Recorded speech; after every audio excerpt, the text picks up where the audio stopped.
You can be sure, being in any community, there will be conflict.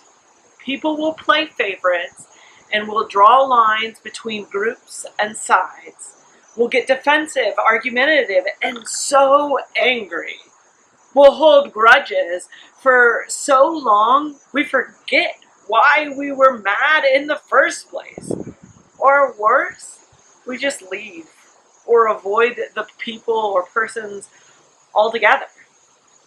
We've all seen and we've all perhaps participated in group dynamics that we're not proud of. One commentator entitled this morning's passage, "Where two or more are gathered, you can be sure there's going to be conflict."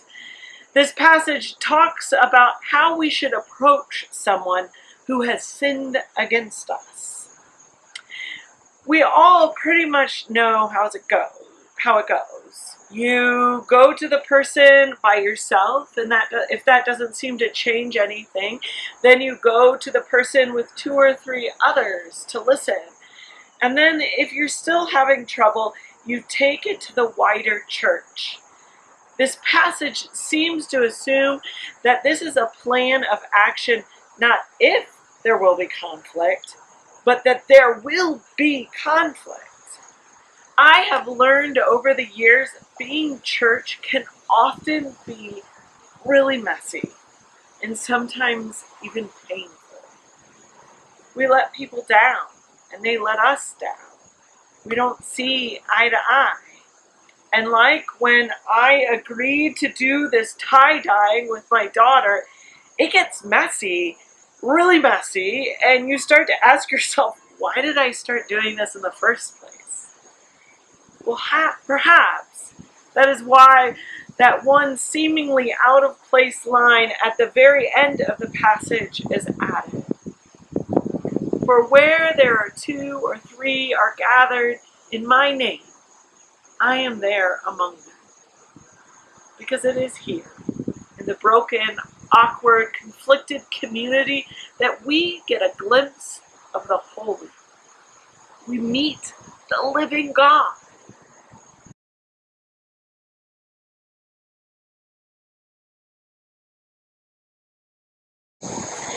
I don't know about you, but when I read this passage, I put myself in the position of the person who had been sinned against and needs to confront someone or group of people in the way they have hurt me.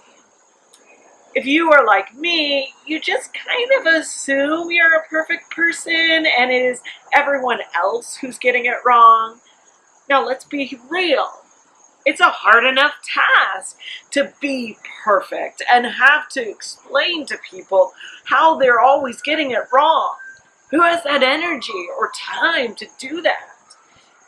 I'm joking a little bit, but honestly, I'm pretty sure no one in the history of the universe actually wants to confront people and point out how they're doing wrong.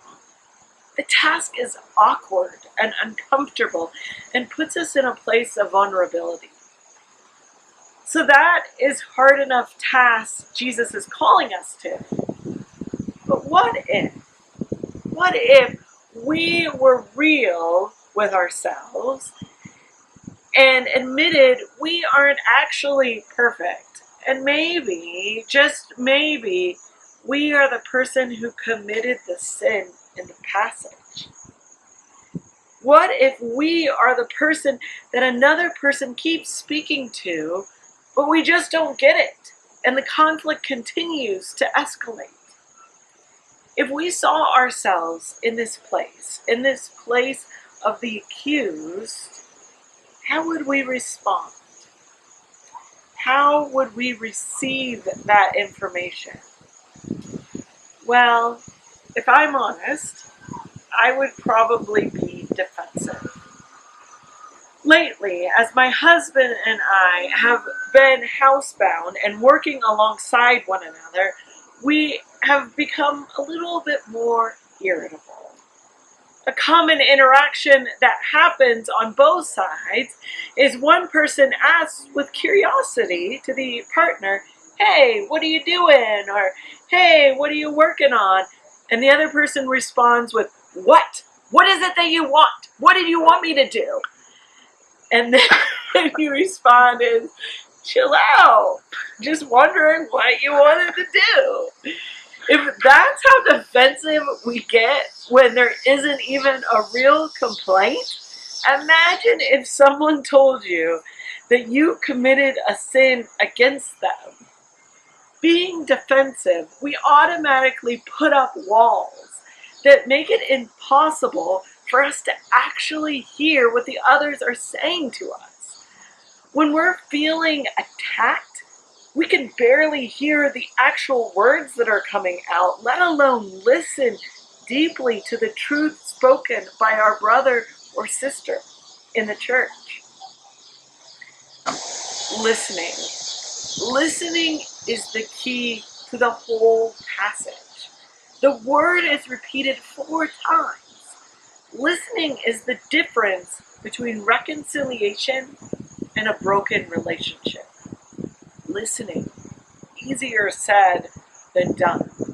Our natural instinct is self-preservation, to either deny or attack.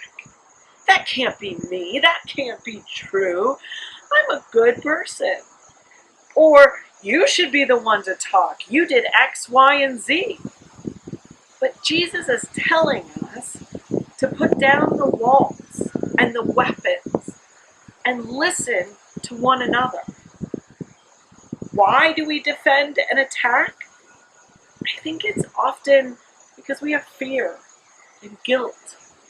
We're afraid of the consequences.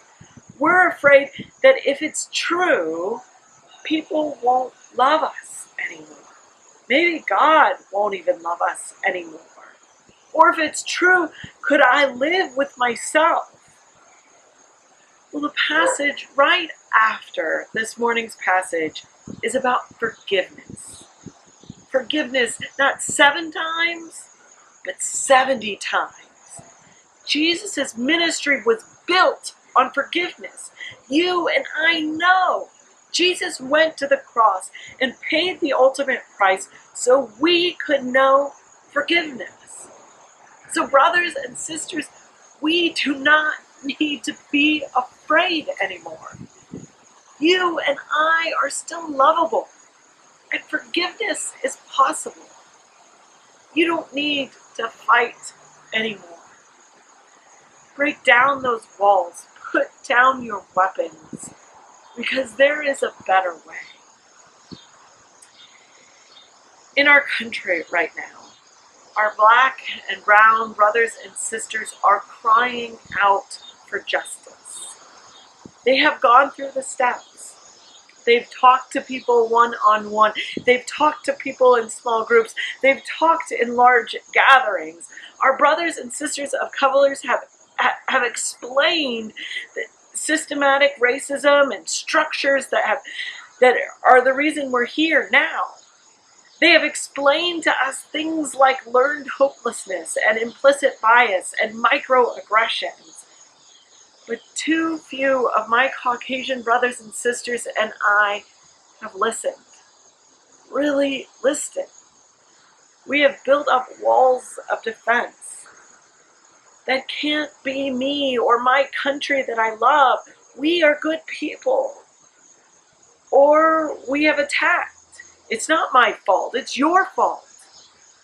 Friends, let us put down the walls and the weapons and follow Christ into the redemptive act of listening. Yet unfortunately, many of our black and brown brothers and sisters are tired of telling their story, of explaining it to our fortified hearts. So it might be harder than we imagine. But there are resources, there are books and YouTube videos, and there is hope. I hope you can join me in October for the lecture series from WMI and Pittsburgh Theological Seminary's Continuing Ed. Jesus Christ and the Dividing Wall, every Wednesday at 7:30 p.m. via Zoom. What a wonderful way for us to listen. You all, in our divided world and country, nothing seems more miraculous right now than reconciliation. Even raising a man from death to life seems right now to be easier than bringing two different groups together and understanding one another. Truly. Yet, we believe all things are possible through God.